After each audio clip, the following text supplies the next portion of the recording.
अस्सलाम वालेकुम की हाल है जी तुहाडा। उम्मीद है तुसीं ठीक होने आ ते मैं तुहाडे नाल अदनान ते आ एक खबर ते तुसीं सुनी लई होनी आ कि राहत फतेह अली साहब दी बोतल गवाच गई सी ते ओह बोतल लभदी नहीं सी। बोतल की सीगी ते इस बोतल दे गवाचण तो बाद राहत फतेह अली साहब नूं की नुकसान होया, किहड़ा उन्हां नूं ऐसा मामला जिन्नू फेस करना पिया ते ओहदी वजह नाल उन्हां दी जिहड़ी सारी बनी बनाई इज्जत सी ना मिट्टी हो गई है। उस तो बाद राहत फतेह अली खान साहब उस बंदे नूं भी लै आए, उहदे अब्बे नूं भी लै आए। उन्हें आके कह भी दिता कि मेरे नाल ये कुछ भी नहीं होया, जिन्हें वीडियो बनाई वो प्रोपेगेंडा कर रहा, उस्ताद शागिर्दां दे नाल इस तरह के मामला हुंदे ही रहिंदे आ। लेकिन ਇਹਦੀ अंदर की हकीकत अज तुहाडे नाल शेयर करते हैं, तुहानूं दसदे हैं कि असल मामला की। इस तो पहले कि वीडियो नहीं शुरू करिए, तुसीं साडे चैनल नूं सबसक्राइब कर दो ते बैल दा आइकन भी दबा दो ताकि साडियां वीडियो तुहाडे तक पहुंचदियां रहन। हुण मामला कित्थों शुरू होया? मामला शुरू होया कि एक मुलाजम है जिन्हों राहत फतेह अली खान साहब मार रहे नाल इक्को ही अल्फाज आ रहा, बोतल कित्थे आ। पिछले कुछ दिन पहले एक होर मामला भी शेयर होया सी जिहदे विच कहा गया सी कि जिहड़े अपने राहत फतेह अली खान साहब आ वो बोतल शोतल खिच लेंदे आ। अगली बोतल तुसीं समझ लो भी किहड़ी बोतल हुंदी, मैं हुण एवें नां नहीं लेना चाहता।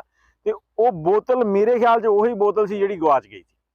वो हुण मुलाजम नूं पुछ रहे सीगे कि बोतल कित्थे आ, नाल उहनूं मार रहे सीगे। ते असल मामला अगे शुरू हुंदा। हुण किसी शेर ने उत्थों बह के वीडियो बनाई, बना के लीक कर दी। हो सकदा उहनूं भी मारिया होवे, ते उहनूं गुस्सा होवे, उहने अपना गुस्सा कढिया।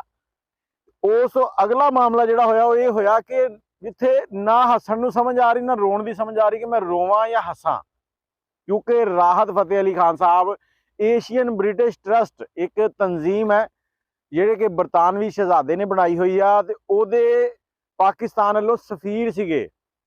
इस ट्रस्ट का काम की सीगा? इस ट्रस्ट का काम सीगा कि लोगों नूं अगाही देनी कि अपने जिहड़े मुलाजम उन्होंने रखे आ ना उन्हां दे नाल इह जिहड़ी हत्थ चलाकी आ, उन्हां नूं मारना, तशद्दद करना, इहदी अवेयरनेस देनी कि तुसीं ये काम नहीं करना।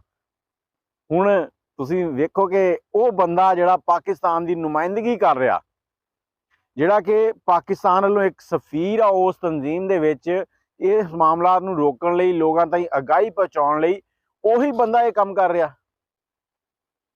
हुण हासा आ रहा या रोना आ रहा, मैनूं ये दसो कि साडे पाकिस्तान दा सिर जिहड़ा ना शर्म नाल थल्ले करन वालियां च राहत फतेह अली खान साहब दा भी नां शामिल हो गया।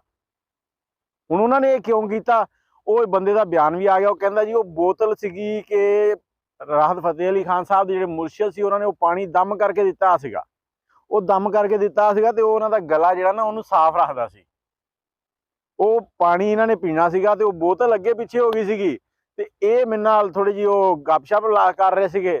जिन्हें वीडियो बना के लाई वो प्रोपेगेंडा कर रहे। यार ये प्रोपेगेंडे वाली किहड़ी गल आ, मैनूं ये दसो ये प्रोपेगेंडे वाली गल किहड़ी है? राहत फतेह अली खान साहब जरा दसो ना भी तुसीं एक इहो जी तंजीम दे विच हो, बंदा चलो ज्यादा नहीं लूण बराबर ही बंदे नूं समझ आ जांदी यार, मतलब खरबूजे नूं वेख के खरबूजा रंग फड़ लैंदा ना।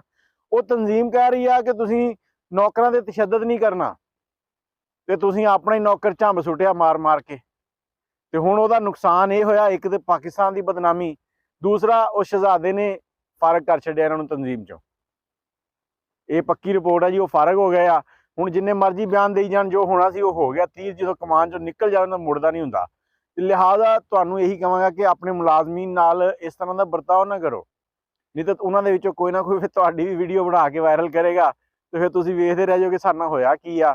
असीं उस मुल्क च रहिंदे आ जिथे जज्जां दे घरां चों तशद्दद वाले बच्चे मिलदे आ ते जज कुर्सियां ते बैठ के इंसाफ कर रहे हुंदे आ।